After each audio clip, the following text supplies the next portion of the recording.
Fort-de-France, 1929. Col numero di matricola 611 nasce la Loggia all'Emancipazione Femminile, una loggia particolare, non tanto per il nome, seppure manifestasse chiaramente la forte vocazione egualitaria del Dromen, quanto per il fatto di essere stata fondata da soli uomini. Può sembrare incongruente, ma è davvero così. Tutto inizia il 7 marzo 1927, quando il venerabile maestro della loggia Diritto e Giustizia, appartenente a un'altra grande obbedienza, tutta maschile, invia una lettera al Gran Maestro del Dromen a Parigi.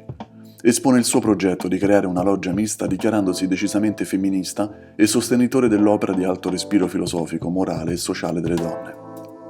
Si trattava di portare avanti in modo manifesto la fede in un ideale profondamente laico, scrive, riconoscendo la magnanimità del vero sentimento religioso. Con un rapporto successivo inviato a Parigi, i fondatori espongono il problema dei rapporti con la Chiesa locale, che cercava di far rispettare a modo suo la legge francese del 1905 sulla separazione tra Stato e Chiesa. Il 18 febbraio 1928 l'alto grado del Dromen Marius de Bod precisa che invierà i documenti necessari per la costituzione di una loggia.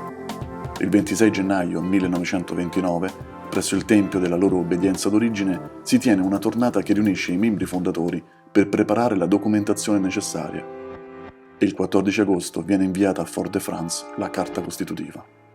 Da lì a poco la loggia conterà 22 membri.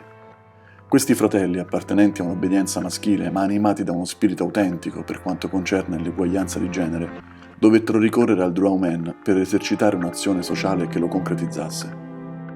Più che aprire alle donne la porta del tempio, dunque, è corretto dire che manifestarono la necessità di aprirsi alle donne e di lavorare con loro.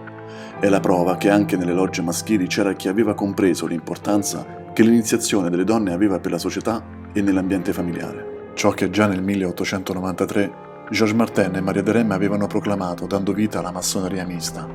La loggia 611 sopravvisse e progredì in un ambiente coloniale dove stavano nascendo diverse istanze che andavano oltre il solo argomento della presenza delle donne.